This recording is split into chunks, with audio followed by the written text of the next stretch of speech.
no. It's fine. It's serious. Actually, the only thing is, to be honest, I can't really.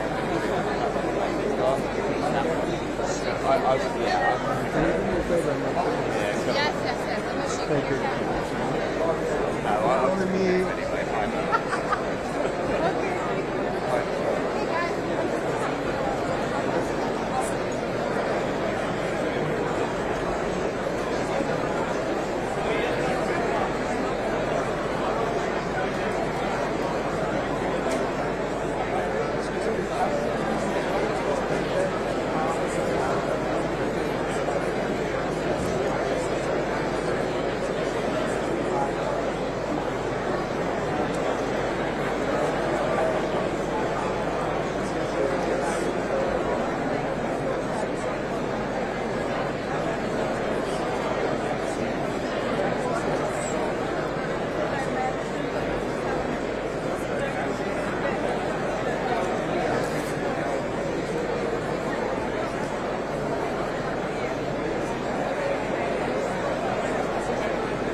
London, 1940.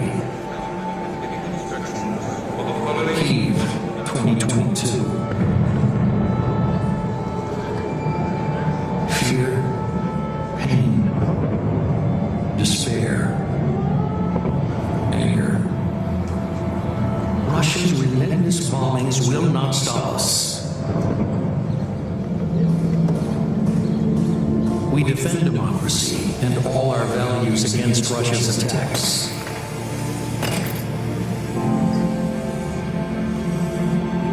We rebuild our houses and cities.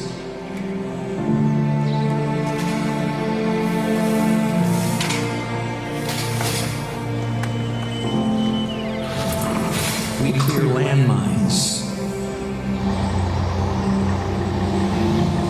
and sow life.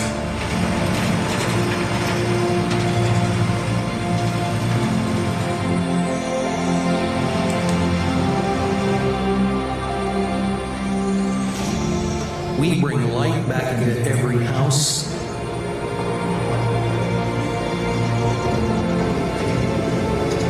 And build new bridges.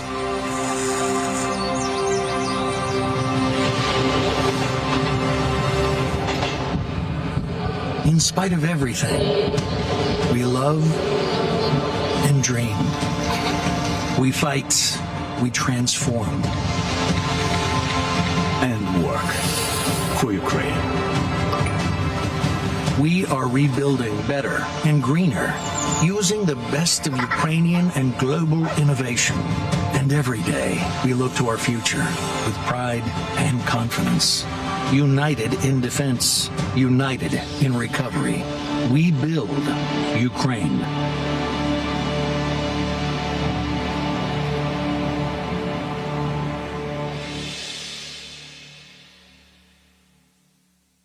Please welcome the Right Honourable James Cleverly MP, Secretary of State for Foreign, Commonwealth and Development Affairs, and Dmytro Kuleba, Minister of Foreign Affairs of Ukraine.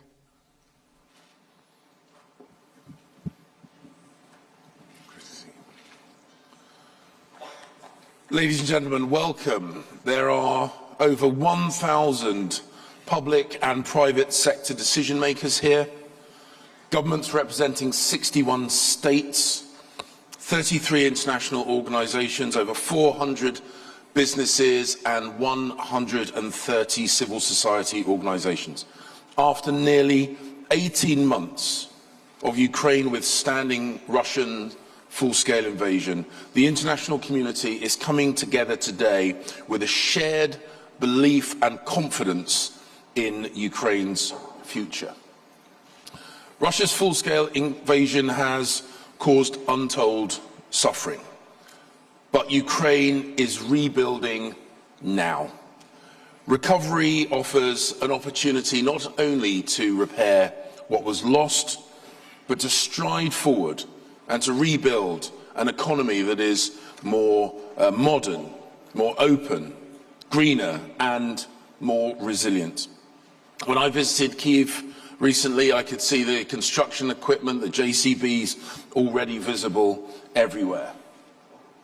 This URC is about unlocking Ukraine's potential, supporting Ukraine's immediate recovery needs and unlocking a private sector-led recovery. After the sacrifices and suffering of the war, Ukrainians are planning for a better future. And it is in the interests of the world that that country, the one that they rebuild, should be stronger than ever, integrated into global markets and self-reliant. So, ladies and gentlemen, please join me in welcoming to the stage my Prime Minister, Rishi Sunak. Thank you.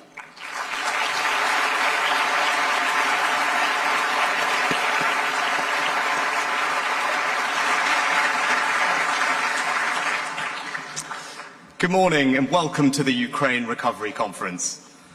Now, before this terrible war, Ukraine's economy was becoming a huge investment opportunity. It was the breadbasket of Europe, exporting millions of tons of food and grain each month. A top 5 exporter of iron ore and steel, a leader in energy, pushing forward renewables, hydrogen and electric vehicles, and a startup nation, which helped spark names like PayPal, WhatsApp and Revolut, with a thriving tech sector which actually had a record year in 2022. Because the truth is, that opportunity is still there today. In fact, the war has only proved how much Ukraine has to offer. When I visited Kyiv last November, I saw this for myself. I saw Ukraine's incredible spirit. A spirit, yes, of strength and defiance, but also of ingenuity and innovation. In a converted office block, I met tech experts, civilian and military, who were working together to find new ways to bolster the country's defences. They were networking mobile phones so that people across Ukraine could download an app which would allow their phone to pick up the sound of the Shahed drones and feed back the location so that Ukrainian air defence could track them and shoot them down. During the winter, Russia tried to destroy Ukraine's energy grid. By February, over 40% of power generation was down. But now, because of that incredible ingenuity and defiance, Ukraine has got the grid back online, and they're even able to start exporting electricity back to Europe. As we've seen in Bakhmut and Mariupol, what Russia cannot take, it will seek to destroy. They want to do the same to Ukraine's economy. And the scale of the challenge is real. The war brought a 29% fall in Ukraine's GDP last year. But just look at the streets of Kyiv. Despite the threat of attack, people are getting on with their lives and getting on with business. President Zelensky's government is determined to drive reforms to become more open, more transparent, and ready for investment. This is a vibrant, dynamic, creative European country that refuses to be subdued. So together with our allies, we will maintain our support for Ukraine's defence and for the counter-offensive. We will stand with Ukraine for as long as it takes for them to continue and to win this war. We'll also stand with them as they win the peace and harness all of that ingenuity and defiance to build the future that they deserve. The question for us today is, what can we do to support this, to fast-track recovery and help Ukraine unleash its potential? It's clear Russia must pay for the destruction that they've inflicted. So we're working with allies to explore lawful routes to use Russian assets. And on Monday, we published new legislation to allow us to keep sanctions in place until Russia pays up. But beyond that, we must bring to bear a partnership of governments, international financial institutions and business leaders, all of us here today, to make this happen. The British government will continue to play its full part, and I'm proud that today we're announcing a multi-year commitment to support Ukraine's economy. Over 3 years, we will provide loan guarantees worth $3 billion. We're also launching a new UK-Ukraine tech bridge to foster investment and talent, along with support for green energy and more, all part of a vast collective effort from allies and partners around the world, including significant new support from the EU, which is also being announced this week. Financial institutions are playing their part. The IMF is putting $15 billion into Ukraine over the next 4 years as part of a $115 billion commitment by the G7 and its partners. And institutions like the EBRD are providing seed capital to support private sector-led growth. Because above all, we must build a platform for business. Only they can truly crowd in the innovation and investment that Ukraine needs. And that's why we're launching the Ukraine Business Compact, for the private sector to pledge their support for Ukraine's recovery and reconstruction. And I am delighted to announce today that over 400 businesses from 38 countries with a combined market cap of $4.9 trillion have now signed up. Now, the City of London has a huge amount to offer in their deep and liquid capital markets and world-class finance expertise. So there is no better place to announce today the new London Conference Framework for War Risk Insurance. This is a huge step forward towards helping insurers to underwrite investments into Ukraine, removing one of the biggest barriers and giving investors the confidence they need to act. With this and everything that we do here, we are sending a message that our support on the battlefield and beyond cannot be outlasted, and that Ukraine's incredible spirit will prevail. Now, in a moment, I'll hand over to my friend, President Zelensky. But first, I'd just like to share something that I heard recently. It's about a Ukrainian soldier fighting to defend Bakhmut.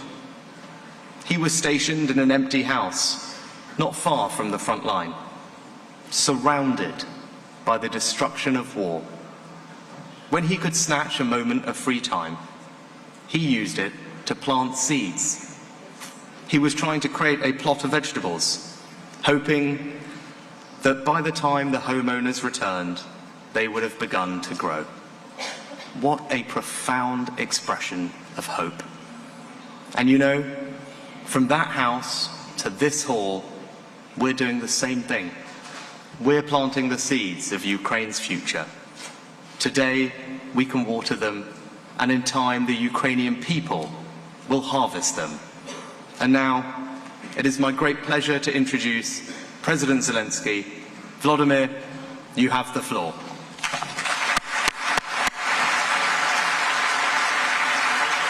Thank you so much. Thank you. Happy to see you, Rishi. Mr. Prime Minister, thank you for your kind words about Ukraine, about our soldiers, and thanks for your leadership and support the UK provides to Ukraine. Thank you that we are really united in defending freedom. Dear leaders of politics, business, and public opinion, dear presidents, prime ministers, ministers, secretaries, CEOs, and heads of international organizations, and of course, dear journalists, when we are talking about recovery, we are talking about millions of jobs, billions in corporate profits and trillions of GDPs, and not only for Ukraine, but for all our countries, mine and yours, countries that want and will live freely despite any predatory ambitions of various Putins whose brains are poisoned by dreams of war. Growth is always based on values, just as strong investments are preceded by trust, so the growth that we are preparing must be preceded by confidence that what has been rebuilt will not fall. And it's not about bricks, but about life in general. The world is abundant with ruins reminding us of the wars of the past. And politics in different regions, unfortunately, is abundant with sick ideas of hatred and resentment, which point to possible wars in the future. And although no one has the power to cleanse the depths of human nature from the evil that sometimes rises to the surface and destroys and kills.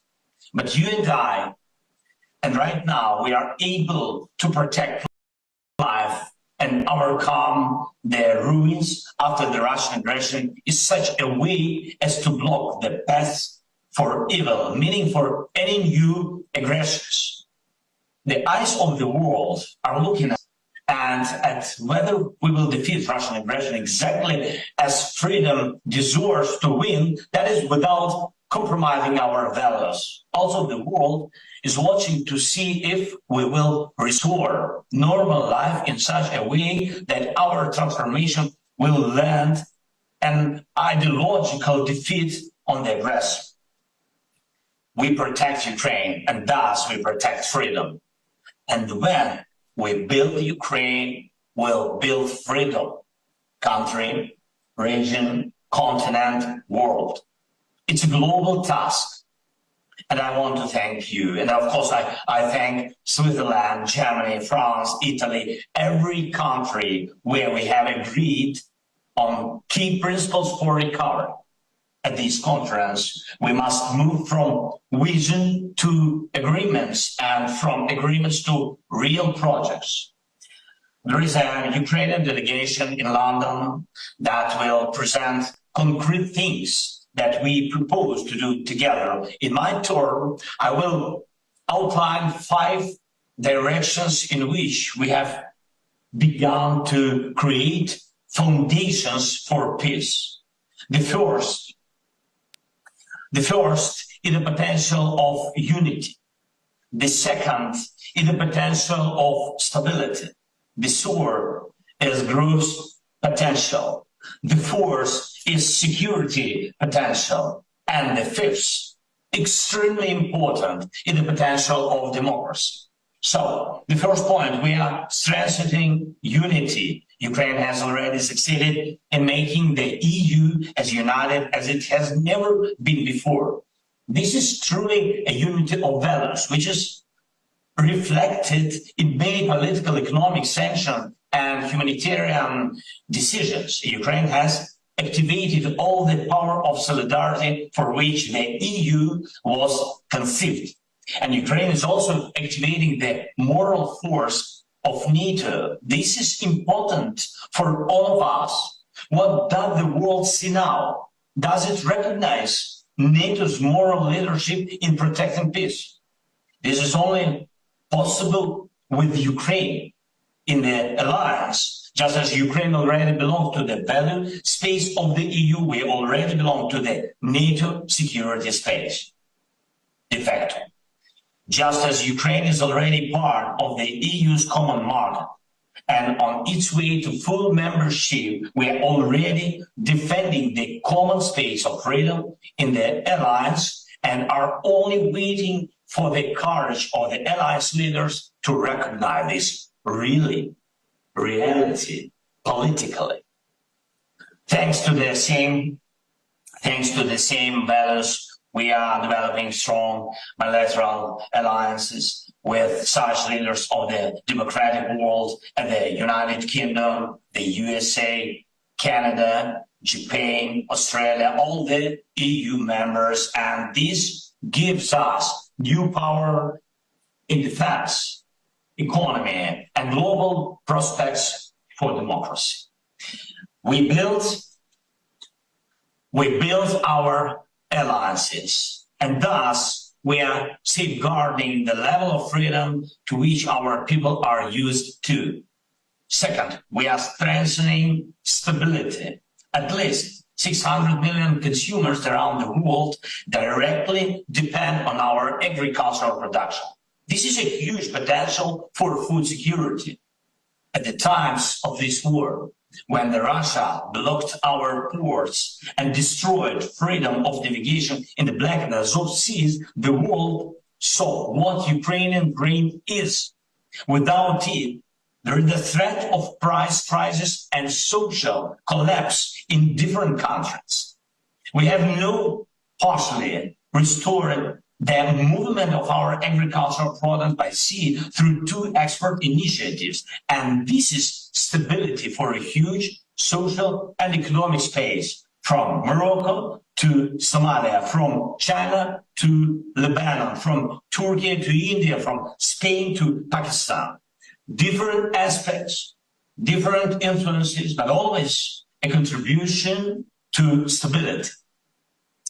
Another similar area in the energy sector, and I believe that there is no alternative to the green transformation of the economy. And Russian aggression has proven that green transformation is one of the key foundations of security. Each strike on our energy facilities and each manifestation of Russian blackmail with the energy crisis ends the area of fossil fuel dominance and all energy habits, when entire regions could depend on a single supplier such as Russia. It is green energy that guarantees real energy stability. Ukraine can be and will be one of the key suppliers of clean electricity and green hydrogen to Europe. The potential of this industry alone is about $400 billion.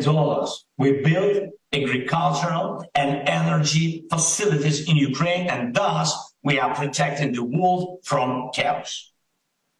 Third point, we strengthen the growth. There is currently no place in the world where there is a need to construct and rebuild as many objects as in Ukraine. Every new day of Russian aggression brings new ruins. Thousands and thousands of destroyed houses, devastated industries, burned lives. Recently, Russia committed also the largest crime of ecocide in the Europe by blowing up the dam and other structures of the Kakhovka hydroelectric power plant. What does all this mean? In Ukraine, there is the largest source of economic, industrial, and technological growth in Europe for decades and decades. And by the way, it's not only reconstruction. For example, the green transformation of energy logically stimulates the development of industries such as green metallurgy and green fertilizers. Thanks to its natural resources and industrial traditions, Ukraine can become one of the key global centers of green metallurgy. In addition, we have significant resource of critical resources for the modern economy, such as lithium. So by building with Ukraine and in Ukraine, we fend off our countries and our countries' companies from recessions. Fourth point, we strengthening security. Of course, this war demonstrates what effective defense against aggression in the modern world means, what weapons are needed, and to what extent what infrastructure is lacking and what production is a priority, what technologies save lives on a large scale, and what systems make it possible to make science fiction a reality on the battlefield. From the production of combat drones to conventional artillery, from an air shield that covers an entire country or even a region to shelters in every school, from infrastructure that is built so that it cannot be destroyed by the Iranian Shaheeds, to cyberspace that remains resilient even in the face of constant cyber attacks. We are doing all this in Ukraine, and we need the experience of our partners in all of this. We build security together, and thus we convince the world that democracies cannot be defeated. And finally, the fifth point, democracy. Russia invaded Ukraine not only to steal our land, resources, and people. It's obvious that without Ukraine, there can be no Russian empire. And it is equally obvious that Russian bosses are very, very afraid of our democracy. Yes, why? Because democracy paves the way for the rule of law, getting rid of corruption, and to the key principle of our countries: every person matters. It's very important. And of course, democracy is in the nature of Ukrainians, and we will strengthen it anyway, no matter what they think or do in Russia. But we all have to realize that the more democracy we have, the greater its strength in our entire region. The more rule of law we have, the more law will work here on the eastern flank of Europe. And the more transparent Ukraine is, the uglier any corruption model will look in Russia. Even Russia's full-scale aggression has not stopped our internal reforms. Ukraine will be associated with a fair court, just as it is now associated with courage. Step by step, yes, step by step, we will get there. Thanks to digital transformation, we will show the world how the state can function effectively without any contact between an official and a citizen or a company. All public services can and will be transferred online, from business registration or social assistance to any other public service. And we are already exporting our digitalization to other regions, other countries. We have started such cooperation with Estonia, and we'll continue with Colombia and Zambia. And I'm sure that this is just the beginning. Please be sure to ask our team, our government officials, for more details about this. And this is truly an example of social progress through technology. Even before February 24th, we started dismantling the old oligarch model of economic relations from the post-Soviet period. And this is not just something about the personalities of the oligarchs. It is about changing the approach to economic relations, financial transparency and banking system resilience, market liberalization and competition stimulation, guaranteeing equal and legal conditions for every economic entity, are all areas in which we made progress before February 24th, and of course, which are important, very important now.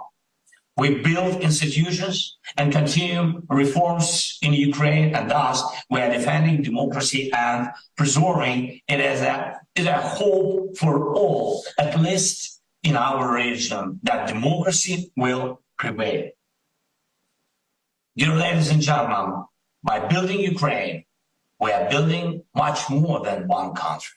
we build the world as it will be during the lifetime of our generation and after us. Will it be peaceful? Will it be stable? Will it be democratic? It depends on each and every one of us. And I invite all of you to Ukraine. And by the way, Prime Minister Rishi, we have not seen each other in Kiev for quite a while. So thank you for your attention. Thank you for your support. Thank you, UK. Slava Ukraini.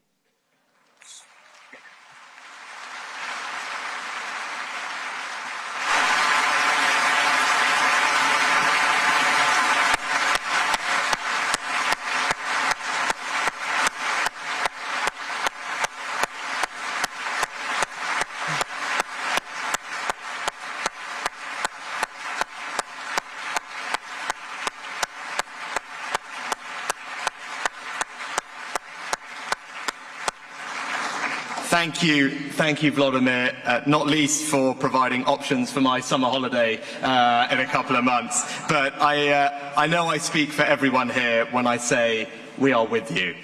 It's not just morally right that Ukraine wins this fight for freedom and democracy, but it's in everyone's interest that you do so as well, and that your economy truly thrives. And we are going to help make that a reality. So thank you again. Thank you to everyone who's here today for your support. I know this is going to be a fantastic conference because we are going to make a difference. We are going to make it count. And now it is my enormous pleasure to introduce someone who has shown tremendous leadership on this issue from the very start, the President of the EU Commission, my friend, Ursula von der Leyen.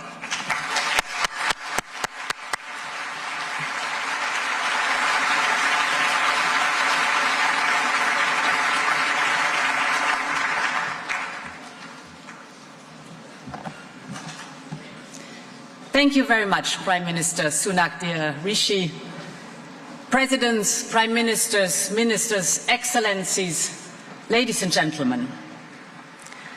What an inspiring speech, and indeed such an inspiring speech and hope-raising speech against the backdrop that every day we see the devastation brought by Russia to Ukraine. The people of Ukraine are enduring every horror from every direction. From the sky, fire rains. From the ground, they watch their towns sink underwater. Russia fires missiles at innocent civilians for no other reason than one man's delusional attempt to restore a lost empire. But every day we see also something else. And that is what I witnessed firsthand when I last visited the country just over a month ago. I saw a country that does everything possible to rise from the ashes of the war. Every day Ukrainians show us what they are fighting for and what they are dying for. They show it on the battlefield. They show it on their streets. They show it in the classrooms. They're fighting for their future, for a Ukraine free from Russian invaders, for a Ukraine that decides its own destiny, for a Ukraine rebuilt and revitalized. In just over a year, Ukrainians have cleared rubble from 2,000 kilometers of roads, rebuilt over 40 bridges, renewed 900 train stations and depots. And all of this while fighting a war for their own survival. But Ukrainians are not just restoring what used to be. They show us how they are already reshaping their country. Ukrainians are reimagining their future amidst all the loss, the pain and the suffering. Let me tell you about Irpin School number 17. Shrapnel damaged the school's roof, destroyed its walls, broke all its windows, and destroyed the heating system. And so when children came back to their lessons, they did so in unimaginable cold, until a local NGO stepped in with a simple and creative solution. They installed solar panels on the roof so children could learn in warmth. This small but meaningful use of clean energy to revitalize everyday life is just one example of how Ukraine is not just rebuilding, but reimagining itself. Ukraine has stunned us with their bravery. They have inspired us with their ingenuity. And they have awed us with the way they are transforming their country in pursuit of their dream. And dear friends, it is this dream of a cleaner, greener, more modern Ukraine that will be the lasting legacy of this atrocious war. And it is our responsibility to make it happen. Because Ukrainians are fighting not just for their sovereignty, but we've just heard it also for us, for our values, for our freedom, for our democracies. We can never match their sacrifice, but we can, and we do all stand united, coordinated, and resolute that Ukraine must win, will win, and has our support. Not just for as long as it takes to secure peace, but for a country they are imagining, a country that attracts foreign investment, a country that is master of its future, a country that is a member of the European Union.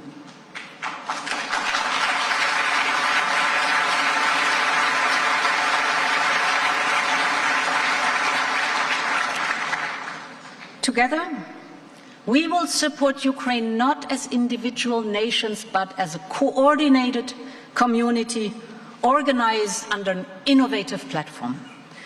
A platform that will channel support to the reforms and priorities that will make imagination reality. Together we gather here to tell Ukrainians that their dream is also our dream. In January, we all created the so-called multi-agency donor coordination platform. It is a first of its kind in the history of international aid. It brings together Ukraine, the G7, the European Union, the European Investment Bank, the European Bank for Reconstruction and Development, the IMF, and the World Bank. It creates a single focal point for international donors to guarantee that support goes exactly where Ukraine needs it most. The European Commission is contributing 18 billion euros already this year, and together with other donors, we closed Ukrainians' budget gap for 2023, so that Ukraine can continue to pay salaries, pensions, and, for example, for the health care. This is for Ukraine's immediate needs. But let's talk about the future. I believe the European Union has a special responsibility. And the reason is simple. We heard the President. Ukrainians tell us that when they imagine their future, they see Europe's flag flying over their cities. And I have no doubt that Ukraine will be part of our union. So today,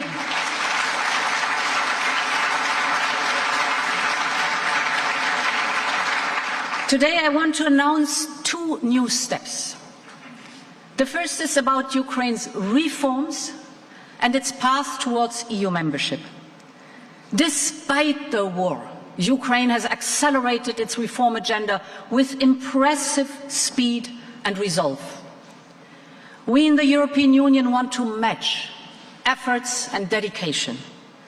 And this is why today the European Commission presents a new oral update on the progress Ukraine made on judicial reform, on anti-corruption, on new laws for media freedom and international minorities, for example. With these reforms, Ukraine also sends a powerful message to private investors. They will get the transparency, the fairness, and the functioning institutions they need to invest in Ukraine. And this is especially important because we need the private sector to step into. Because it is you, the private sector, with your invaluable expertise and your financial firepower that will help Ukraine realize its dreams. You're here today at this conference, and we really need you, and we know we can rely on you. And that brings me to my last point. We want to match Ukrainian reforms with European investments. For every step Ukraine takes towards us, the European Union must take a step towards Ukraine.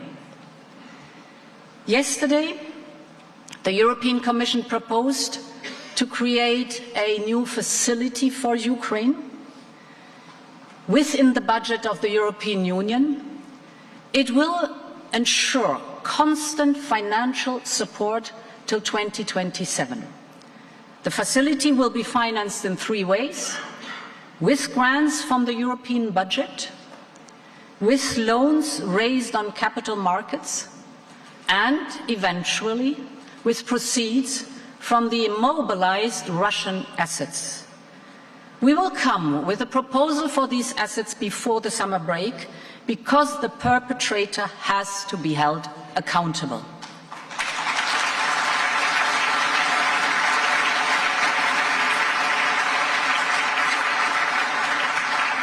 Now, what are the estimated needs?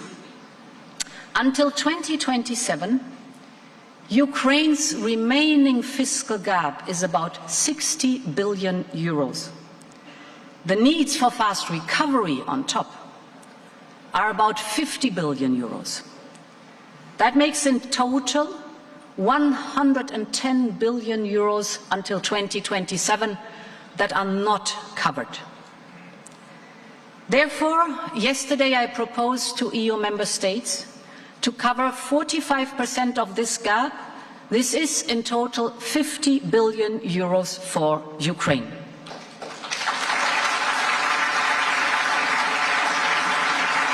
And we will work with Ukraine on a corresponding plan, and we heard the first outlines of the plan, and more details will come today, for investments and reform.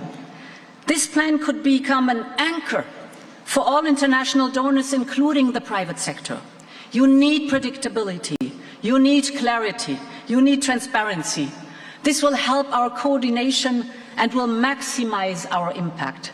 And this is what I mean when we say we are with Ukraine for as long as it takes. Ladies and gentlemen, Putin shattered peace on our continent on February 24th in 2022. But he triggered also Ukraine's journey towards its dream. And it's our job and our duty to the Ukrainians who've paid the ultimate sacrifice, that we ensure that this reimagined future becomes reality, brick by brick, house by house, school by school. Together we are by Ukraine's side for the long haul. Slava Ukraine.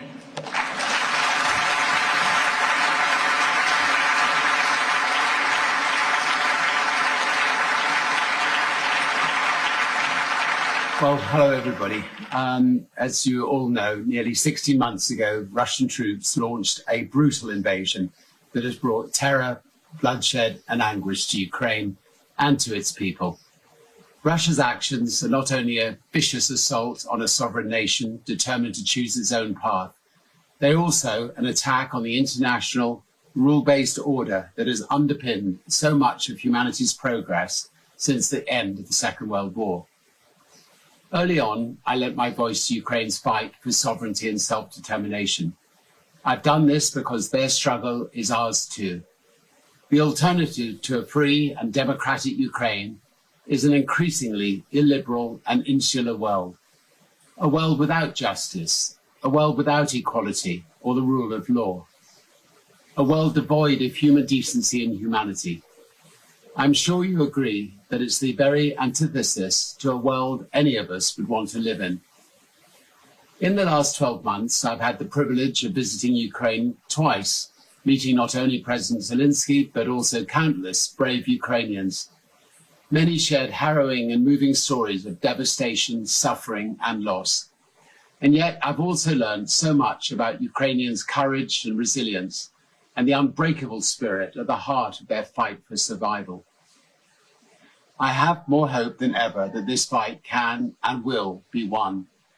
We'll have to see what the coming weeks and months hold, but the continued support of Ukraine's allies has been making a difference, and I hope this support will remain unwavering until the last Russian troops leave Ukraine's sovereign territory, from Donbass to Crimea. Today, I thank all of you who have come to London to discuss what Ukraine's recovery might look like. But more importantly, 44 million Ukrainians, a quarter of them now refugees or internally displaced, look to this conference in anticipation. Their hopes and aspirations are really not different from those most of us hold dear: to live in peace and free from repression, to see their families, friends, and communities flourish, to find opportunity, perhaps even to start a business. That's the humanity behind every figure and every statistic. And we must never forget that this is why we are here. Business will be central to this effort. To begin, we must continue to speak up for Ukraine and against the aggressor. I'm encouraged that so many business leaders have stepped forward and done that. I felt deeply honored when President Zelensky asked me to serve as an ambassador to his initiative, United 24, and will do what I can to be a voice for Ukraine and its amazing people.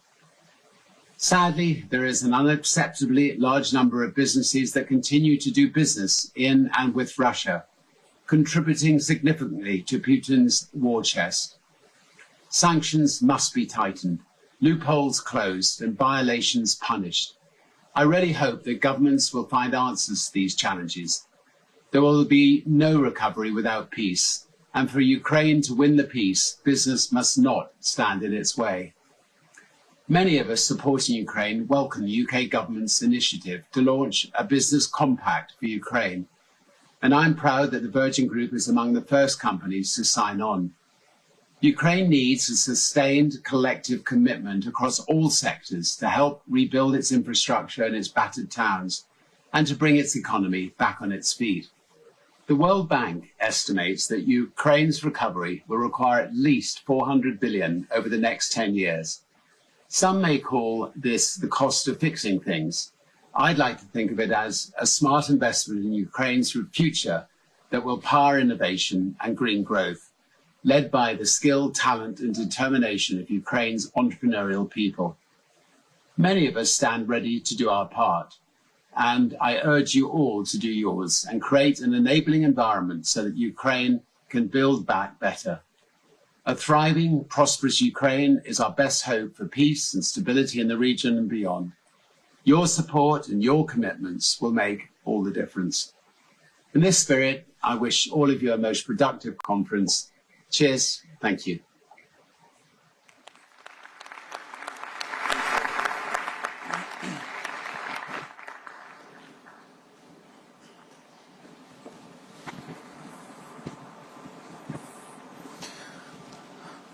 I think if he did raise a glass of whiskey, it would be even a stronger message.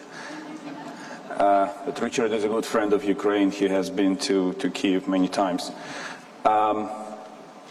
As our brave soldiers are on the counteroffensive against Russian army in Ukraine, we are launching a counteroffensive against destruction caused by the Russian army in Ukraine. And I would like to thank all of you for gathering here We are not starting from scratch. As President Zelensky said, time has come to move from visions to agreements. And this is why we attach great importance specifically to this event in London. And as we are about to begin the part of the conference led by my colleagues and friends, foreign ministers, I would like to thank all of them personally and their governments they represent for their leadership, commitment, and true friendship in helping Ukraine mitigate the consequences of the disaster caused by the Russian aggression and the damage inflicted, not only on us, but on Europe as a whole and Euro-Atlantic space as a whole. Thank you, and we are looking forward to very productive discussions here in London.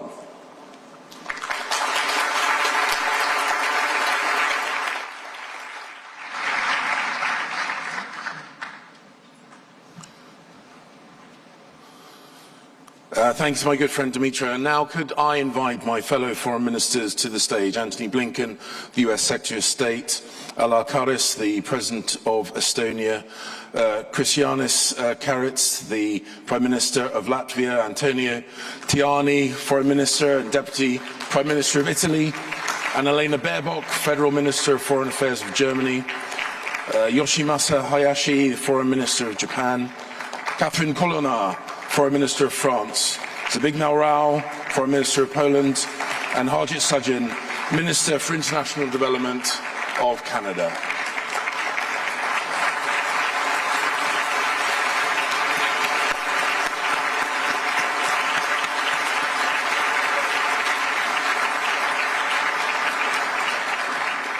And can I invite first to speak Antony Blinken, US Secretary of State. Thank you. Thank you. Thank you. Good morning, everyone. Prime Minister Sunak, Prime Minister Schmel, thank you for bringing us together and bringing together such a broad and diverse coalition of governments, businesses, international financial institutions, civil society groups, all dedicated to Ukraine's recovery. As President Biden has said, since Russia launched its full-scale invasion of Ukraine, the United States will stand with Ukraine for as long as it takes. And that includes being by Ukraine's side as it recovers from this catastrophic Russian aggression. It's easy sometimes to be a little numbed by what is going on day in, day out in Ukraine. We see the images flash by on our TV screens. We talk about the numbers, and sometimes what gets lost is the day in, day out human devastation that Russia is inflicting on Ukraine. And I think it's so important that even as we gather here today to talk in detail about what all of us are doing together with Ukraine to help it recover, we never lose sight of that human dimension, because at the end of the day, that's what it's all about. Back in April, just one day in this devastating aggression, in the city of Uman, hundreds of miles from the front lines, another assault of Russian missiles on innocent Ukrainian civilians, on apartment buildings, hundreds of miles away. In one of those buildings, before dawn, a Russian missile struck. The father, Dmytro, in his apartment, raced to his children's room. He opened the door to the room to try to see how his children, Kirilo, 17, and Sofia, 11, were doing. He opened the door to the room. It wasn't there anymore. His children were gone. 2 of the 6 children killed that one day in April, as a result of this ongoing aggression against Ukraine. 2 of thousands killed through the course of this war. 2 lives interrupted. 2 stories stopped. That's what this is about. every day. But as Russia continues to destroy, we are here to help Ukraine rebuild. Rebuild lives, rebuild its country, rebuild its future. Recovery is about more than just ensuring people have what they need to survive. Food to eat, water to drink, medicine to take, heat in the winter, electricity in all seasons. Recovery is about laying the foundation for Ukraine to thrive as a secure, independent country, fully integrated with Europe, connected to markets around the world. A democracy rooted in the rule of law, a place where all Ukrainians have dignity, human rights, the opportunity to reach their full potential. Every investment we make in Ukraine's recovery is aimed at bringing Ukrainians closer to that reality. And today, I'm announcing that with the support of the United States Congress, we will provide more than $1.3 billion in additional aid to help Ukraine toward that goal.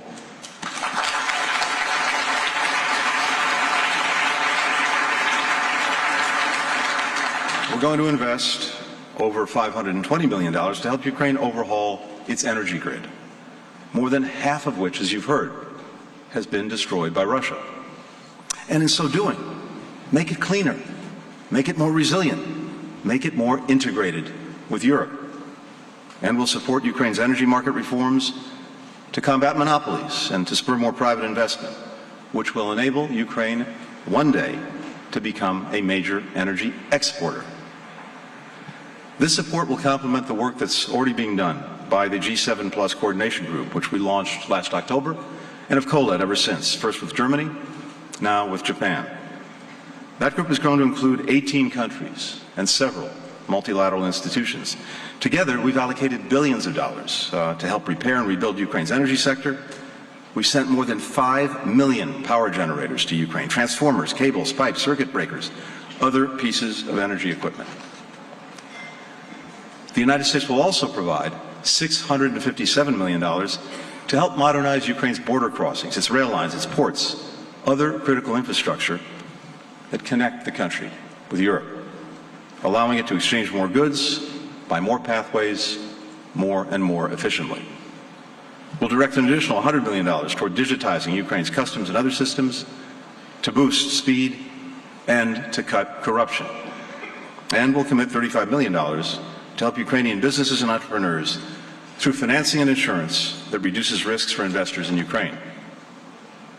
This new support that I'm announcing today comes on top of more than $20 billion that the United States has provided in economic and development assistance to Ukraine's workers, its businesses, its public services, to help them endure the 16 months of punishing conflict with unwavering bipartisan support from our Congress.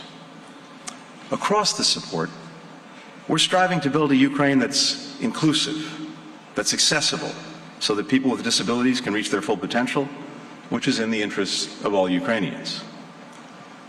My announcement today also comes on top of the more than $2.1 billion in humanitarian assistance that we provided to Ukraine and to the region to respond to Russia's war of aggression, including life-saving aid for those affected by the destruction of the Kakhovka Dam.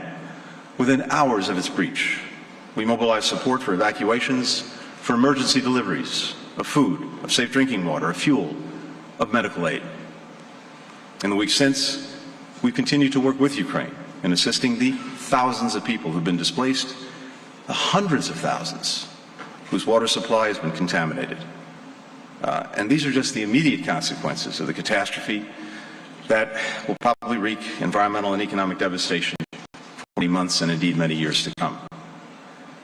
Meanwhile, the United Nations has publicly called out Moscow for blocking the UN from delivering aid to civilians in the flooded areas that Russia illegally occupies, adding to Russia's long track record of denying humanitarian access, which is a requirement under international humanitarian law.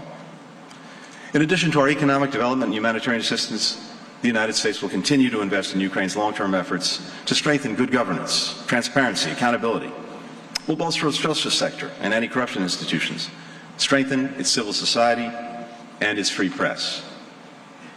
These institutions and organizations empower Ukrainians to hold their government accountable.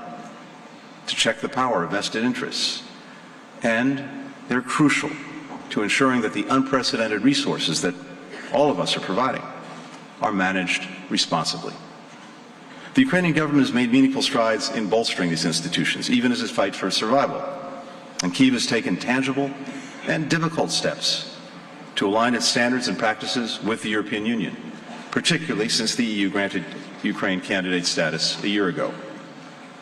Earlier this month, Ukraine passed reforms to align its energy market regulations with the European Union, strengthening measures to combat market manipulation and insider trading. And we look forward to the Rada taking up anti-monopoly legislation very soon.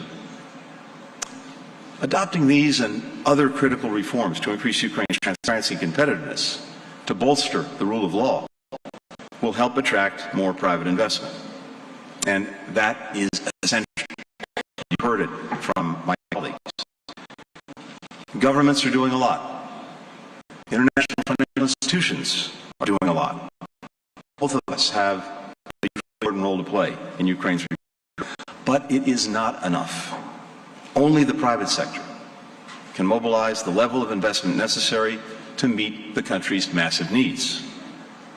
The diverse participation of the private sector here today in this conference shows the growth opportunity that global firms and investors see in the future of Ukraine, in the future of its people.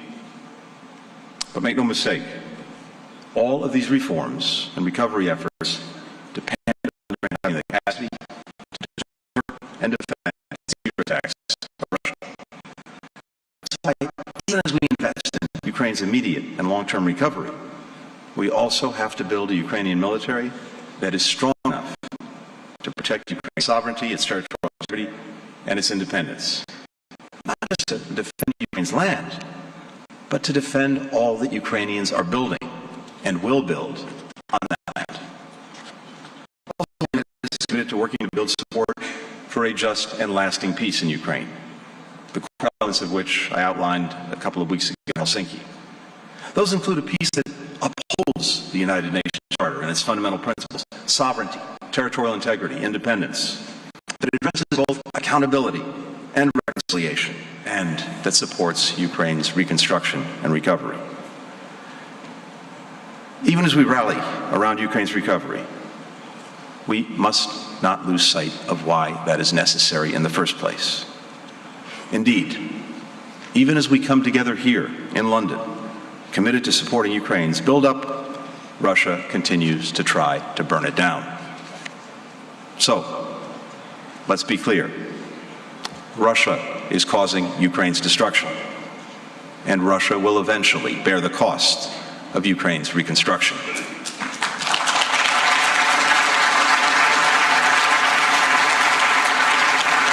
Until that time, we will continue to stand with the people of Ukraine as they make the greatest sacrifices to defend, to rebuild, to reimagine their country.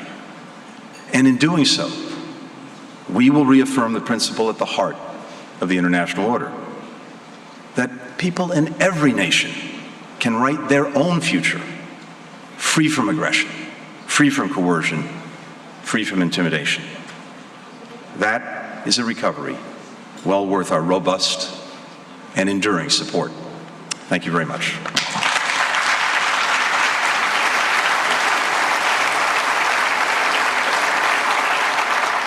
Ladies and gentlemen, Alar Karis, the President of Estonia. Thank you.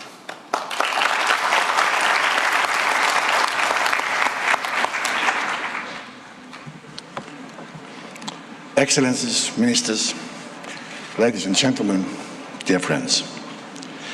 Our response to Russian aggressive destruction will be creation. We will help to rebuild and create a new, innovative, sustainable and digital Ukraine. We will not wait until the war is over. In fact, we already started. I am pleased to note that on the 2nd of June, the first Estonian reconstruction project was completed, a kindergarten in the city of Ovruch in Zhytomyr Oblast. This perfect example of public-private partnership brought happiness to many kids and their parents, but also to us. It is gratifying feeling to do the good deeds.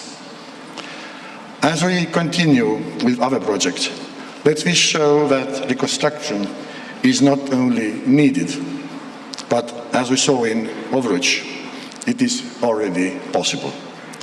I urge everyone to start now with smart efforts and not restore the old, but build future-proof Ukraine that can inspire us all.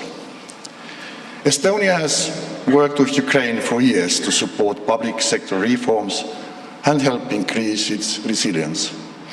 We redoubled our efforts in 2014 when Russian aggression started, and again before the start of a large-scale war in 2022.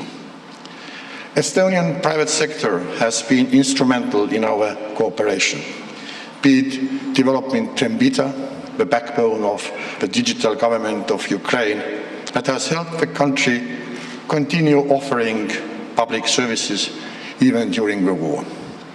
Or the latest example, the kindergarten. It was realized by the Estonian Wooden House cluster and its member Hermet, together with Eurocon, the Ukrainian subsidiary of the main contractor Nordecon. Estonian construction companies have a high motivation to offer European construction standards and reliable partnership in the next stage of the reconstruction of Ukraine. I recently returned from a visit to Ukraine with a business delegation and witnessed a great interest to work with and invest in Ukraine. Estonia has reacted fast to all critical needs of the Ukrainian people. It includes cash-based support, generators, buses, and equipment of humanitarian demining. The recent example is sending necessary equipment, rubber boots, water pumps, etc., to the region after the explosion of Kakhovka Dam, another disastrous exercise caused by Russian invasion. Ukraine has the potential to become one of the most successful economies in Europe. I saw this in my recent visit to Ukraine while meeting with students, scientists, officials from anti-corruption agency, raise enormous enthusiasm and willingness to bring on the long-awaited change. It is important to provide a comprehensive policy framework as well as funding support for skilled and educated Ukrainians, which will allow them to return to Ukraine one day. For this, investment and attention to recovery are needed. It will also support Ukraine on its way to joining EU and NATO. Membership of these organizations is essential to achieve our common goal of creating a peaceful Europe and protecting the sustainability of our investments. The scale of the challenge at hand is almost unimaginable. We need a common approach to make the best use of our resources. This can be done by involving all partners, big and small, public and private, and leveraging the long-term experience from the region. Ladies and gentlemen, our companies continue to operate in Ukraine. Some never stopped the production and kept all personnel employed. Like PRT Group, which is currently investing into a new strategic project to ensure the stability of supply of vital gases in Ukraine. I would also like to mention Nortal, Estonian company bought Ukrainian IT company Scalia just a few months after the war started and employs today 350 Ukrainian employees in its offices in Kiev and Lviv. According to Nortal, the decision was made in Ukraine's favor because of a qualified workforce and high level of digitalization. Ukrainian IT sector has shown great growth, even during the war. In the defense industry, the third system and Milram Robotics have done successful cooperation and are supplying high-level drones and unmanned ground vehicles configured to transport the wounded and equipment. We stand ready to share our experience and help in any way we can. And we remain committed to our proposal to organize Ukraine Reconstruction Conference. Thank you very much. Slava Ukraini.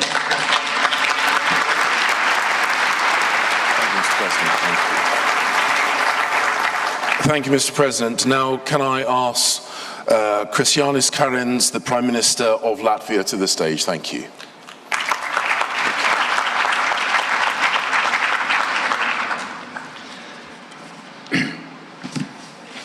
Excellencies, ladies, gentlemen, friends, I'll just try to say a few words. So many good speeches, I can only agree with everything. Flashback to the fall and winter of 21-22.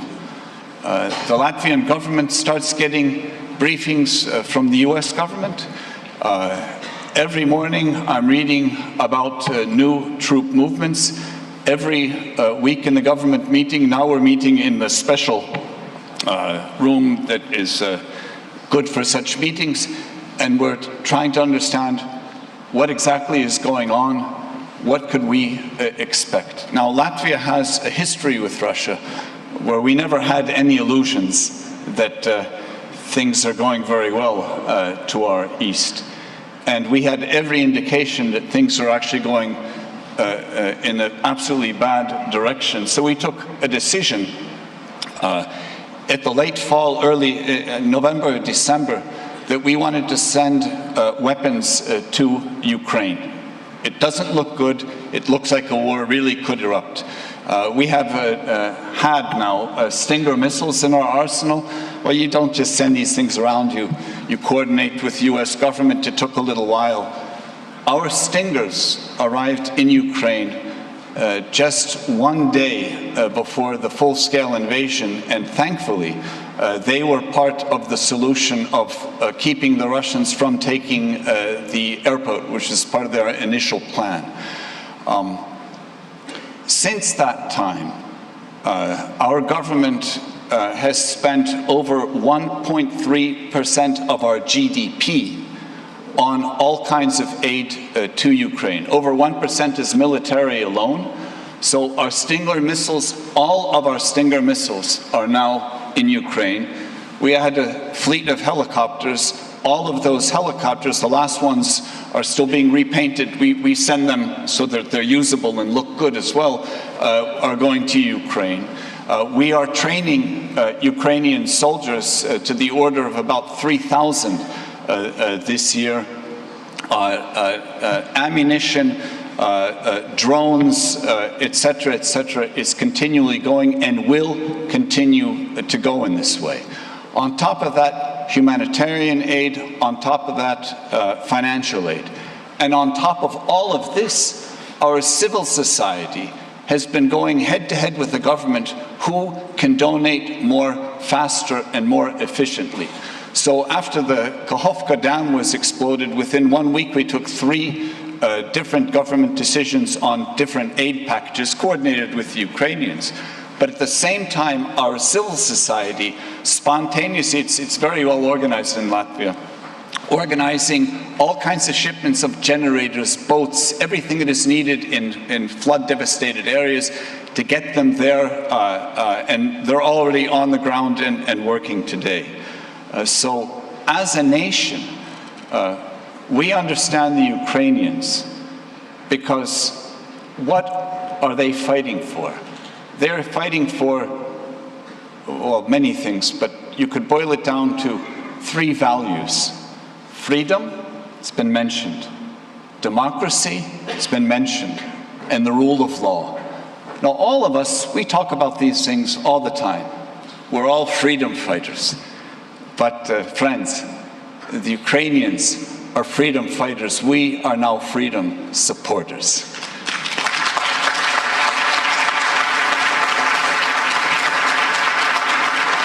And what we need to do is to persevere. And my message to you is simple. A small country like Latvia, if we can spend 1.3% of our GDP, so can you.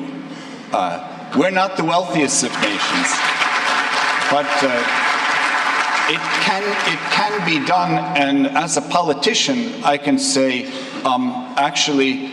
it's good for politics as well. So the more you give aid, the higher your ratings go. I can assure that to everyone around the room. Now, we're speaking about reconstruction today. Latvia is committed to the Chernihiv region. This is also in working together with the Ukrainian government, very specific needs, very specific projects that we're working on. And what we're also seeing in Latvia, interestingly, that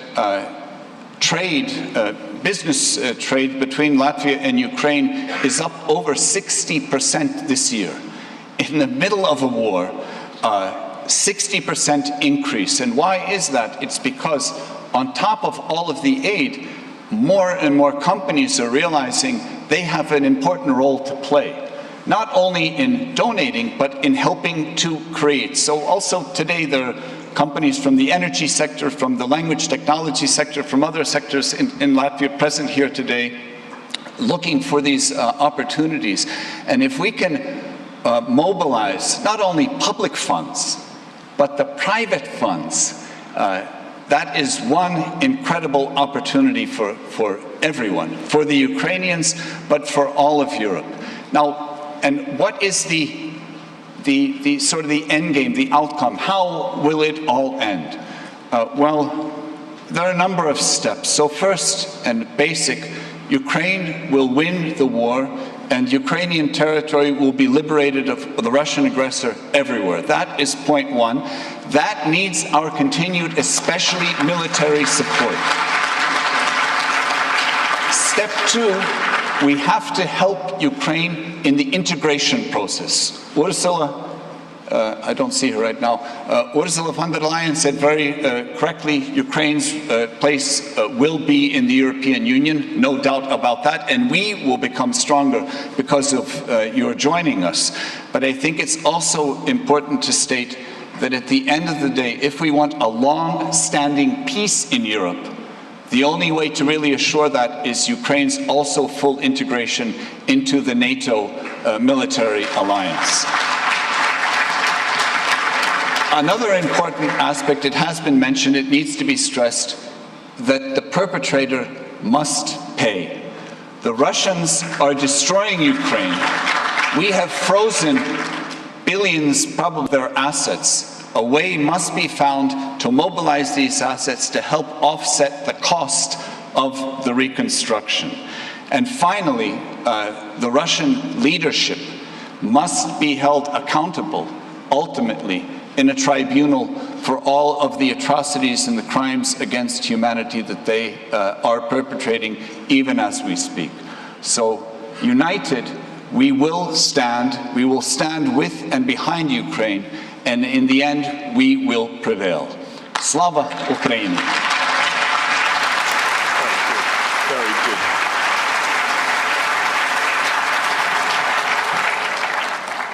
Ladies and gentlemen, please can I invite Antonio Tajani, Foreign Minister and Deputy Prime Minister of Italy. Thank you.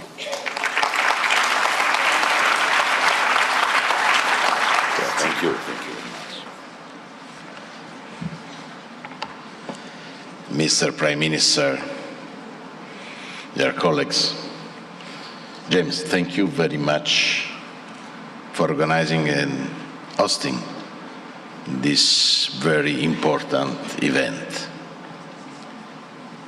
The Ukraine Recovery Conference is, first of all, a political meeting, because today we are sending a very clear political message to everybody, first of all to Russia. We are united, Europeans, Americans, many countries, many governments, many states, many entrepreneurs, public and private sector, united in defense of the international law. This is the clear and important message for today.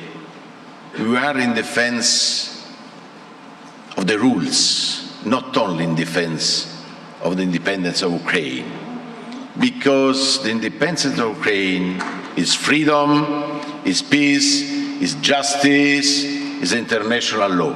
For this we are strongly engaged today. And of course, it's impossible to achieve peace without justice.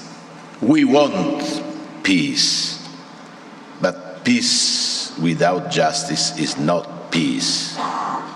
Justice is the freedom of Ukraine. And if you want to pave the way for a better future for your country, Mr. Prime Minister, if we want to pave the way for a full membership of Ukraine in the European Union, if we want to pave the way for your full membership in the NATO in the next years, we need to work for the reconstruction. We need to work all together. My country, my government, the Italian government is strongly engaged in this strategy. We want to be protagonists for helping you, in defense of the freedom, because your freedom is our freedom.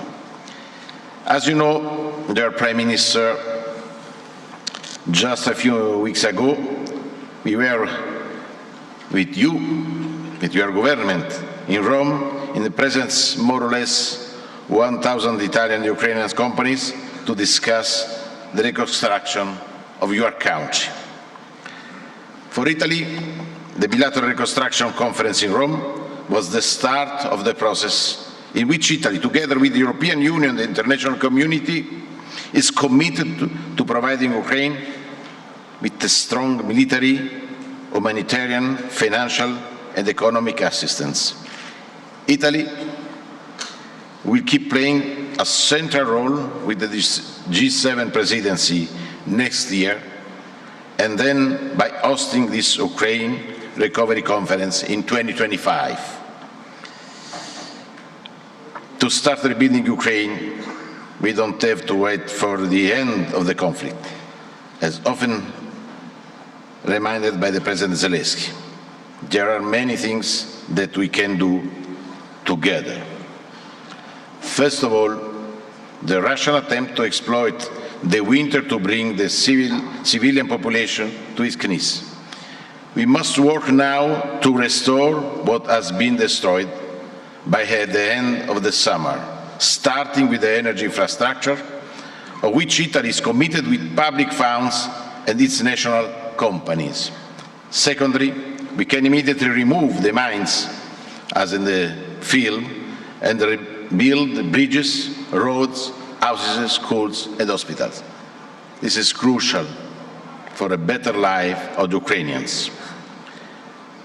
Italy is committed to bridging the resource gap for early recovery highlighted by the World Bank's assessment last March. Resources announced by the Conference of the Reconstruction in Rome amounting to 200 million euro will be used in this direction, in particular to support energy security and critical infrastructures. Our know-how is ready for you, is ready for Ukraine. Italy is an industrial country. 4,000 small and medium-sized companies. This is the heart of our economy. Our know-how is very important. The made in Italy is very important, and we want to export to Ukraine our made in Italy. It's important to work in the respect of the rules of the multilateral development banks, but this is crucial to do it. For the reconstruction to be successful, the contribution of the private investment is very important. We need your help. We need your involvement in this political strategy. The freedom, the free market is crucial for growth, is crucial for everybody, is crucial for our companies. Ukraine will be part of our internal market, of the European internal market. And to be present now is also to be present in the future, to be friends as Europeans, all together. And we want Ukraine full members, as I said, of the European Union, but also the Western Balkans countries candidate. We want to work all together. Of course, Ukraine is a country equipped with resources, space, and talent, and offers great investment opportunity. This is the message we must convey to the business world. In this spirit, dear Prime Minister, I have appointed a new special envoy, the last ambassador to Kiev. That will be the Italian focal point for the reconstruction process. This is a clear message. We are strongly engaged. We want to work more. We want to work with our friends. We want our companies are ready to invest in Ukraine. It is also essential that the reform path undertaken by the country continues in the future. The reconstruction process is indeed closely linked to the accession process to the European Union, as I said. Italy has immediately supported Kyiv European aspiration and will continue to work in this direction when we will decide to start the negotiation later this year. Only Ukraine integration in the European project can guarantee to our continent a future of peace, stability, and prosperity, and is therefore a strategic investment. For this, I said, today we are part of the political conference. For me, this is very, very important. They are friends. They are Ukrainian friends. They are friends of G7, the European friends, the American friends. Count on Italy. Count on Italian government.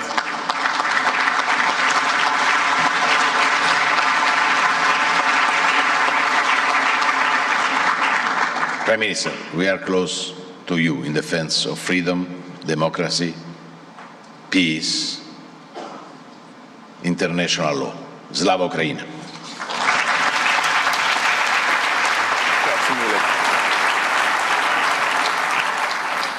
Thank you, Antonio. And can I now invite Annalena Baerbock, German Federal Minister for Foreign Affairs. Thank you.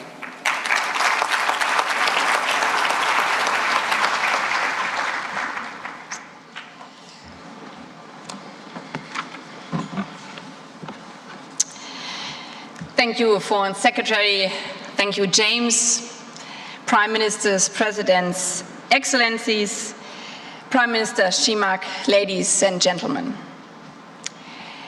The only thing I wish for is to go back to school, play volleyball with my friends, and live a normal life. This is what a teenager, 16 years old, said to me when I met her in Kharkiv in January, at a warming center, in the midst of a city destroyed by Russian bombs at minus 15 degrees. She told me how counting to 45 had become part of her daily life since the start of the Russian war of aggression. Because it takes 45 seconds for Russian missiles to hit Kharkiv after you hear the sirens. 45 seconds, if you're lucky, is enough to get your little brother or your grandmother to safety. But 45 seconds, that is not enough for a normal life. 45 seconds is not enough to go to school. 45 seconds is not enough to play volleyball. I believe that today's conference is about these teenagers in Kharkiv, the boys and girls and their generation. It is about supporting Ukraine to build a future in which all of Ukrainians will again live in freedom, security, and peace. From the moment Russia began its ruthless war of aggression on the 24th of February last year, all of us in this room have stood resolutely by the side of Ukraine, by the Ukrainians' right to defend themselves. This commitment does not stop here. For the German government, like all the other governments, this commitment stands for as long as it takes. We counter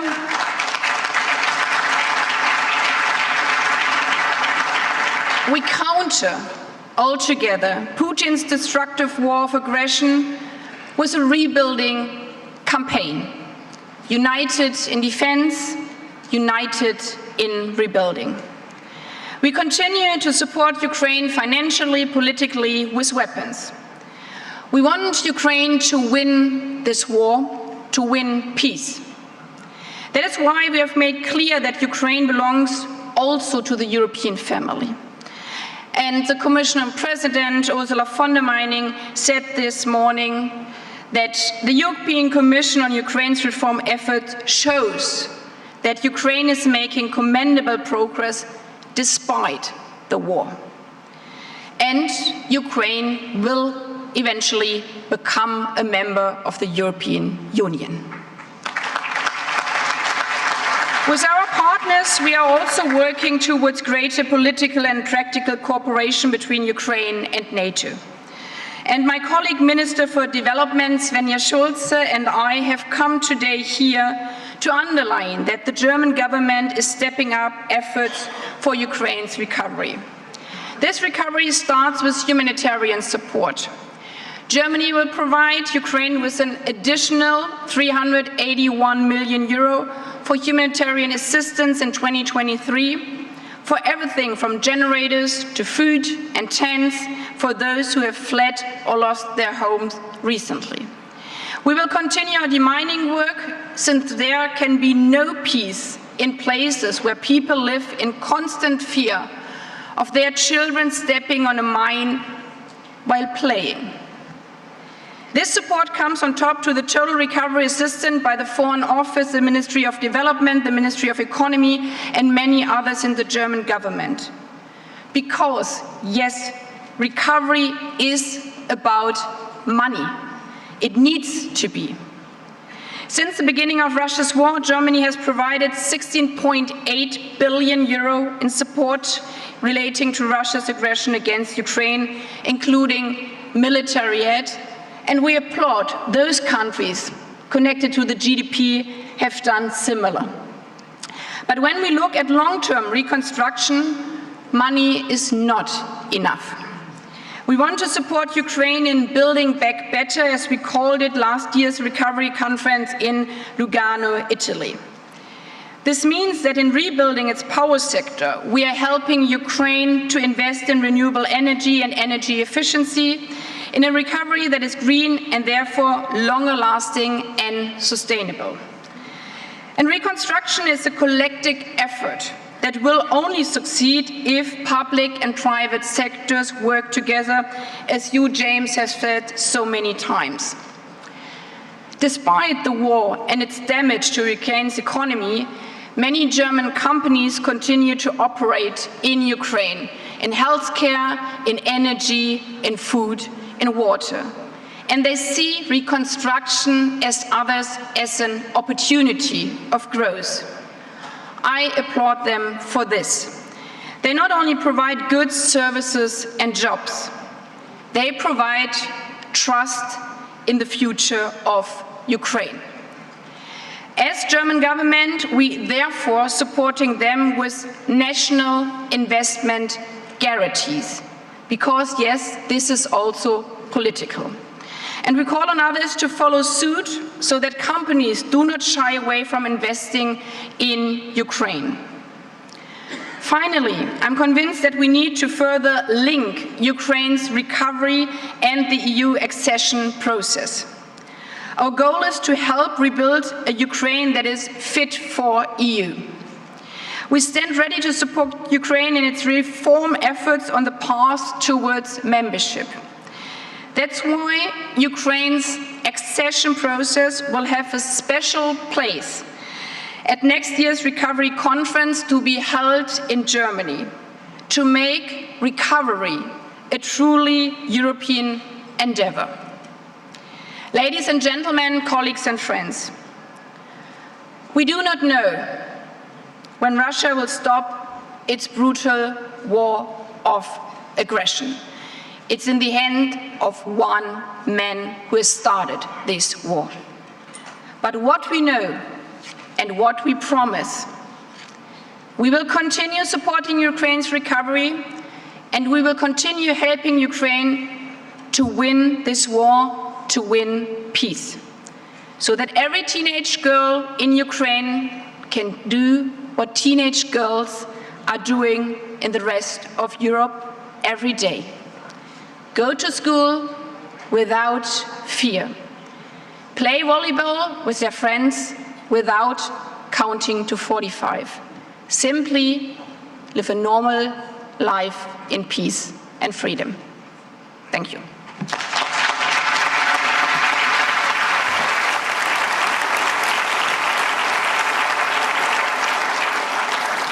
And now can I invite Yoshimasa Hayashi, Foreign Minister of Japan.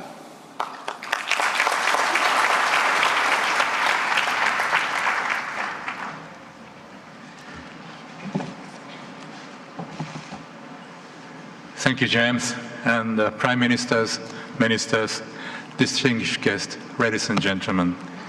I am Hayashi Yoshimasa, Minister for Foreign Affairs of Japan.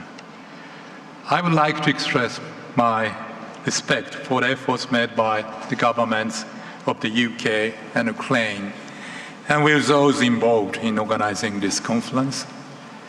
I particularly commend the UK's leadership in organizing this conference. First of all, I would like to reiterate our sympathy and solidarity with the people of Ukraine, especially following the recent dam collapse at Kakhovka hydroelectric power plant, and express my strong concern about its enormous impact. Japan decided to provide $5 million in emergency humanitarian assistance to those affected by the floods in such areas as food, water, sanitation, and health. And in addition, we will provide approximately 160 water purifiers, about 530 generators, 30 construction machines, and other equipment through Japan International Cooperation Agency, JICA, and an international organization. We will also implement emergency humanitarian assistance through NGOs. Japan, the only country that has ever suffered atomic bombings during wartime, has achieved a miraculous development from the devastation after the war. We have also experienced a series of serious natural disasters, including the Great Hanshin Awaji earthquake in 1995 and the Great East Japan earthquake in 2011 with tsunami. Each time, however, we have achieved remarkable recovery and reconstruction with the support of our friends in the international community. Japan, therefore, has experience and knowledge of recovery and reconstruction gained through overcoming such difficulties. During the visit to Japan for the G7 Hiroshima summit, President Zelensky stated that he dreams that city destroyed by Russia will be rebuilt into a peaceful city like Hiroshima of today. Japan intends to make use of its experience and knowledge it has accumulated in the field of recovery and reconstruction, and to vigorously implement uniquely Japanese form of reconstruction assistance in close contact with the Ukrainian people. At the G7 Hiroshima summit, the leaders confirmed the importance of the role of the private sector in the recovery and reconstruction of Ukraine, which is one of the main subjects of this conference. As the G7, we issued a joint statement and in which we welcomed the establishment of the Support for Ukraine's Reconstruction and Economy SURE Trust Fund in the Multilateral Investment Guarantee Agency, MIGA, as well as the launch of the Ukraine Investment Platform led by Japan's JBIC. Japan contributed $23 million to the SURE Trust Fund of the MIGA. As for the Ukrainian Investment Platform, we welcome that signing ceremony for its launch is taking place later today.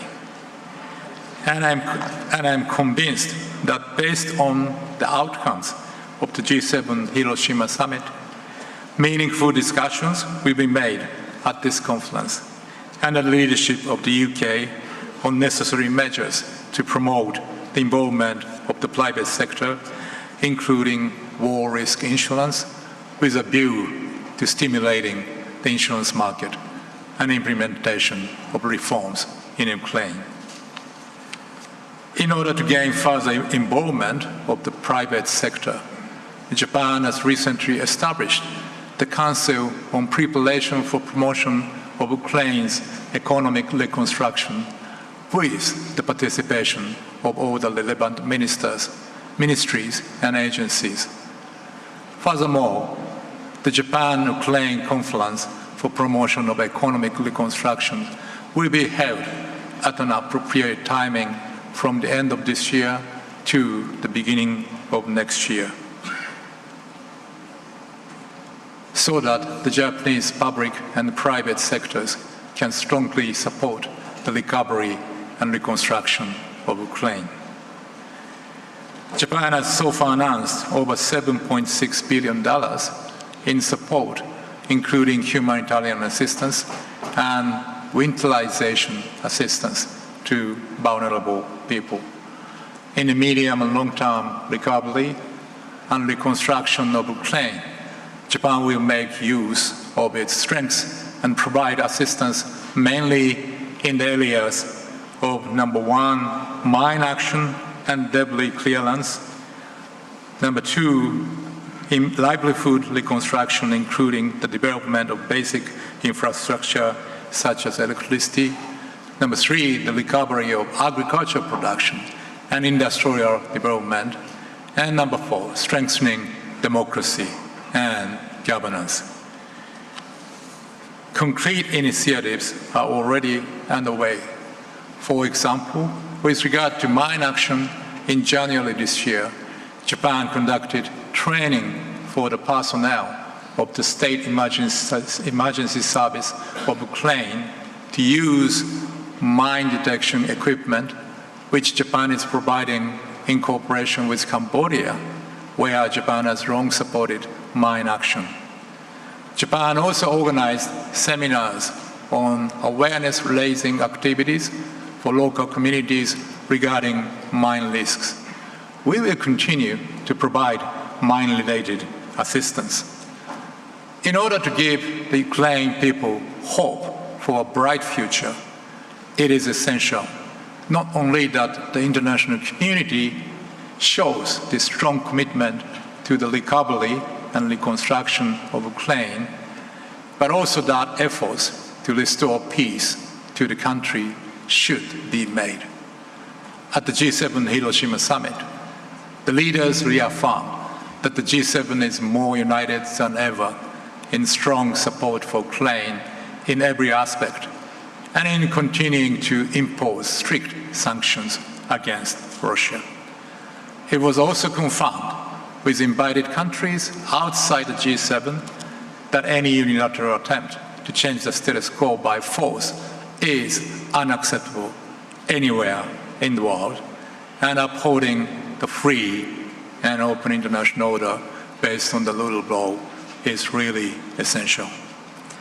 We will continue to work closely in cooperation with the international community to achieve a just and lasting peace in Ukraine as soon as possible.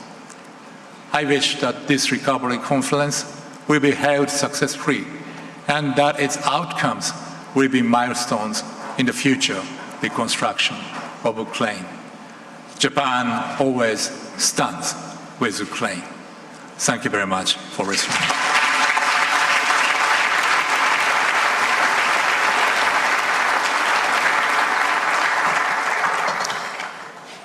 Thank you. Please now can I invite Catherine Colonna, Foreign Minister of the Republic of France.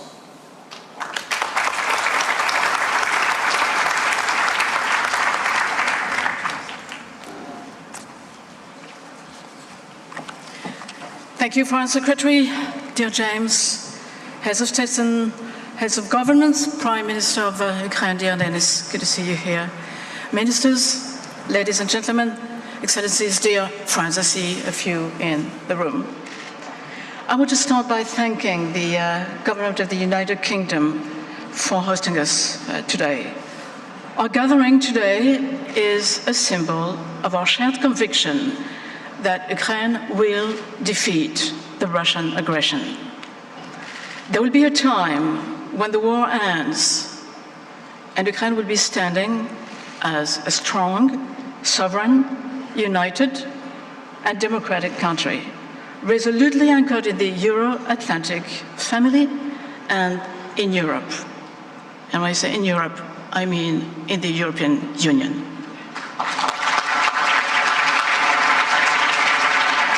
This time hasn't come yet. We know that war is raging. Russia's authorities are still denying Ukraine its right to exist as a sovereign country. Russia's soldiers are still illegally occupying parts of Ukraine's territory. Russia's missiles are still targeting the Ukrainian population and critical civilian infrastructures, which is, by international law, a war crime. Our main focus, therefore, remains on emergency-driven support. It is the case for military support, and we've been making our best efforts, all of us, to provide Ukraine with the equipment it needs and in time in order to support an ongoing counteroffensive. France delivered what it said it would deliver, and it would keep doing it. It is also the case with the humanitarian and civilian support we provide, be it to respond to disasters caused by Russia's aggression, such as the destruction of the Kakhovka Dam, to increase Ukraine's resilience, or to preserve the safety of Ukraine's civilian nuclear power plants. This is the logic that drove the international conference we organized in Paris on December 30th last year, and I'd like to thank all those who did participate. But focusing on the emergency imposed by the ongoing war should not stop us from thinking long-term for at least two reasons. One, Ukraine is engaged on a long-term transformation effort through its EU accession process. We need to use the reconstruction phase to give Ukraine a head start in this process. Two, our commitment to support Ukraine's reconstruction is also a signal we send to Putin, a signal that tells we'll be here as long as it takes, and that he will not be able to wait us out. A signal that should convince Russia it is in a deadlock and has to end its aggression now. In order to achieve this goal, France is preparing a multi-year civilian assistance package to Ukraine that will include both humanitarian, stabilization, economic and financial support. I am pleased to add that it will mostly be comprised in grants so as to avoid increasing the pressure on Ukraine's public finances. In the meantime, I'm happy to inform that my ministry will be providing an additional 40 million euros in donations for Ukraine in 2023. This support will be used primarily for emergency reconstruction of critical infrastructure, health equipment, and, if needed, energy resilience in anticipation of the next winter. We will also take concrete steps to encourage our private sector to contribute to this effort. It is much needed. To that end, I'm announcing today the establishment of an insurance mechanism to cover investments in Ukraine against war-related risks via the French Public Investment Bank. This is totally consistent with the multilateral insurance mechanism proposed by the UK and Ukraine, which we support. Last but not least, we fully support courageous reforms President Zelensky has pledged to undertake in order to foster the rule of law and to improve the business climate in the country. These efforts will be key to attract private investment, without which reconstruction will not be possible. Thanks to our joint efforts, Ukraine will build back and build back better.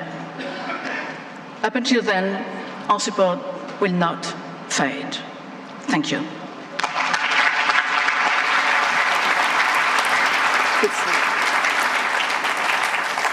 And please now can I invite Zbigniew Rau, Foreign Minister of Poland.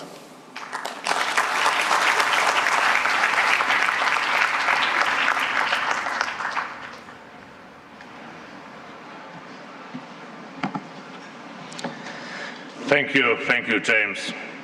Prime Ministers, Excellencies, ladies and gentlemen, friends. For the last couple of weeks, the world has been closely following the actions of the Ukraine armed forces systematically liberating their homeland. The damage discovered in recaptured territories is staggering. It is staggering, but its barbaric nature, and it is overwhelming by scale.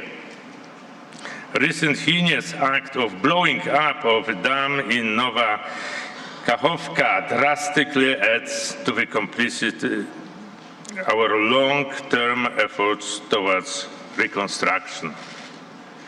The process of reconstruction itself will mean substantive involvement of the public as well as private sector and business to a large extent.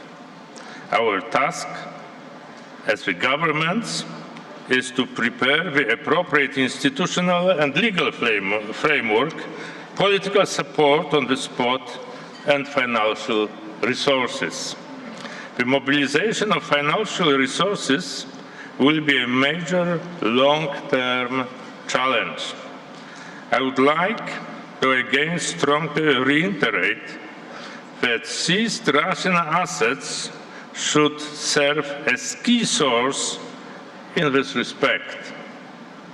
It is clear that Moscow should be kept legally accountable for the aggression, but it should also pay for the enormous damage done to Ukraine.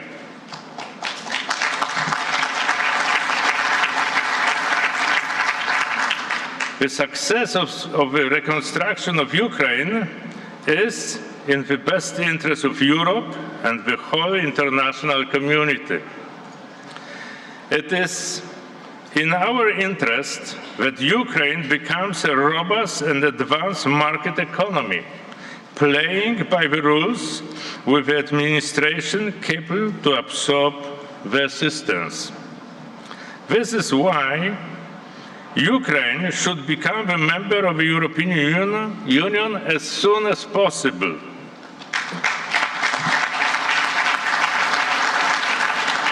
As it has been said, today in Brussels, the European Commission is presenting the informal update on the progress made by Kiev since it was given the candidate status.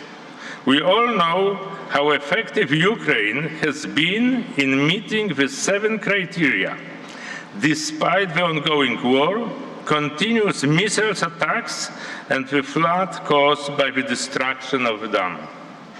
Ukraine will be ready to start accession negotiations soon. If this is the case, the EU should also be ready by the end of this year, after the regular autumn enlargement report. The concept of a merit-based process must work both ways. Ladies and gentlemen, Poland has already proven its credibility by providing humanitarian and military aid to Ukraine during the war. We are ready to play a trustworthy and reliable partner also for its post-war reconstruction. We are equipped to play the special role as a transport, logistics, and international hub. Our key assets are the geographical proximity, the longest EU border with Ukraine, well-developed infrastructure of border crossings, long-standing experience, and the competitive business cooperation offer of Polish entrepreneurs on the Ukraine market. Let me mention a few elements which we have already done preparing for this enormous challenge. More than 2,000 Polish companies have approached the Polish Trade and Investment Agency expressing interest in cooperation with Ukrainian partners in the recovery process. We are reassuming the operation of the Polish Trade and Investment Agency office in Kiev in the end of June to give a clear signal to Polish and international companies that the Ukrainian market already provides great opportunities. Credo Bank, owned by the PKO BP, is already providing affordable credit for Ukraine small and medium-sized enterprises. The government has prepared the law enabling the extension of insurance coverage for the transport of goods to and from Ukraine, as well as investment activities. For the last year, the Polish official export credit agency was the only one insuring trade receivables. On this basis, Poland will create a dedicated program of rebuilding Ukraine. The trade insurance to Ukraine will be provided also to foreign companies operating in Poland or willing to invest. I'm convinced that Polish companies, taking into account the meaningful relationships they have already established with Ukrainian partners, are ready to develop them further together with international partners. Thank you.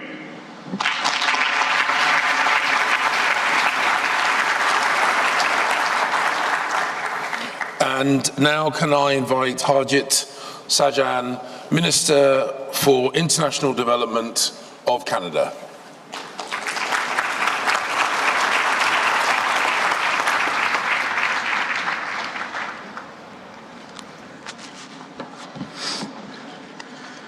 Ladies and gentlemen, I want to first take the opportunity to thank the United Kingdom and Ukraine for hosting us today. I also want to acknowledge the bravery and the sacrifice of the Ukrainian soldiers who are fighting on the front lines. Now, it is not a secret that Canada's ties with Ukraine run extremely deep. Canada is home to 1.4 million Ukrainian Canadians, and they have made a significant mark on our national identity and values. It was Ukrainian Canadian Senator Paul Yuzek who first brought forward the vision of multiculturalism in Canada with a pivotal Senate speech. Another Ukrainian Canadian, Lawrence Decore, helped write the section of our Charter of Rights and Freedoms that entrenched multiculturalism in Canada's Constitution. These Ukrainian Canadians saw a Canada that recognized its deep connections to the wider world as an integral part of who we are. And in the spirit of an interconnected world, I join you in this resolute to show of our international solidarity with Ukraine. And just 10 days ago, our Prime Minister, Justin Trudeau, was on the ground in Kyiv. And while there, he reinforced Canada's enduring commitment to Ukraine and announced new support measures, including increased military assistance and support for mental health. Canada has committed over $8.8 billion in financial, military, humanitarian development, and immigration assistance for Ukraine. And this includes over $5 billion in direct financial assistance. With over $4.3 billion flowing through the International Monetary Fund's new administered account for Ukraine, which was championed by Canada. This also includes a $500 million stemming from the proceeds of Canada's Ukraine sovereignty bond, the first of its kind globally. Our commitments to Ukraine are especially important in the face of the evolving crisis, like the destruction of the most recent dam. Canada is allocating $10 million for humanitarian partners to support the people impacted by the floods. And I've visited Ukraine many times in my former capacity as Minister of Defense. And just a few months back, I had the opportunity to visit in my current capacity. And that trip allowed me to personally witness what the world has been seeing at a distance over the last 16 months. What I witnessed was absolute resilience. And as we gather here, the people of Ukraine continue to show the world just how strong and resilient they are in the face of unjustifiable and unwarranted Russian aggression. So today, we gather to support not only Ukraine's immediate needs, but its long-term recovery, reconstruction, and economic future. A future that is safer and greener, more open, and more resilient. To set us on that path, 1 month ago at the G7 summit, Canada made a landmark commitment to the European Bank for Reconstruction and Development. Canada announced $283 million for the High-Impact Partnership on Climate Action to help countries build clean and climate-resilient economies. And today I'm announcing an additional $20 million to the Ukraine grant as part of this initiative. The Ukraine grant will support climate adaptation, mitigation, and resilience projects with a focus on technical assistance. Gender equality will also be factored into this work, something that is central for Canada with our Feminist International Assistance Policy. Canada has also been a leader in championing creative, innovative financial tools for Ukraine, and we will continue to look for ways to leverage innovative financial instruments to provide de-risking and concessional support to Ukraine and Canadian investors. Ukraine also continues its work to combat corruption and make progress on these reforms. And these efforts are more important than ever for European Union and OECD accession, and also to encourage more private sector investment. And during my most recent trip, during this trip, I'll be meeting with Canadian business leaders who are looking to support Ukraine's recovery and reconstruction through trade and investment. And in April, Canada and Ukraine concluded negotiations to modernize our bilateral free trade agreement. This will provide a strong legal framework for Canada's firms seeking to participate in Ukraine's reconstruction efforts. I would like to express Canada's support for the launch of the G7 Plus and the government of Ukraine's Clean Energy Partnership for Ukraine, as well as the launch of the Ukraine Business Compact. Canada also supports a framework on war risk insurance to support private sector input into the reconstruction activities. And Canada firmly believes in the importance of bringing our diplomatic, trade, and development work together. And we need a truly united effort on this front. Because as Prime Minister Justin Trudeau said in Kyiv, Ukraine's fight for the future stretches far beyond its borders. Ukraine fights for the future of all of us and for the values that all of us hold so dear. Canada is honored to stand shoulder to shoulder with you as we stand up for Ukraine. Thank you. Slava Ukraini.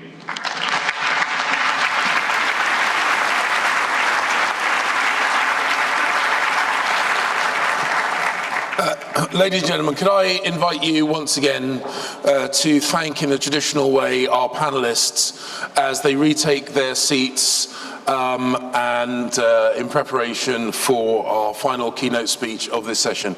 Ladies and gentlemen, thank you so very, very much.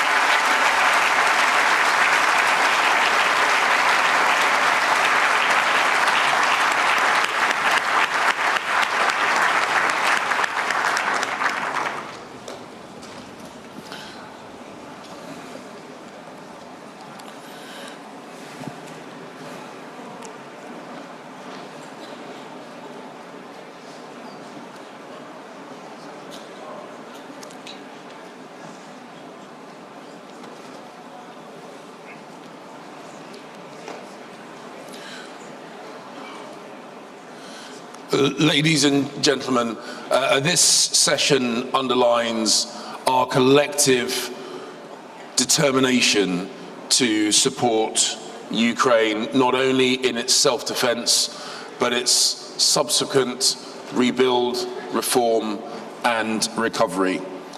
It gives me great pleasure to now introduce to the stage the final speaker of this session, the keynote speaker of this morning, the Prime Minister of Ukraine, Denis Shmyhal. Thank you.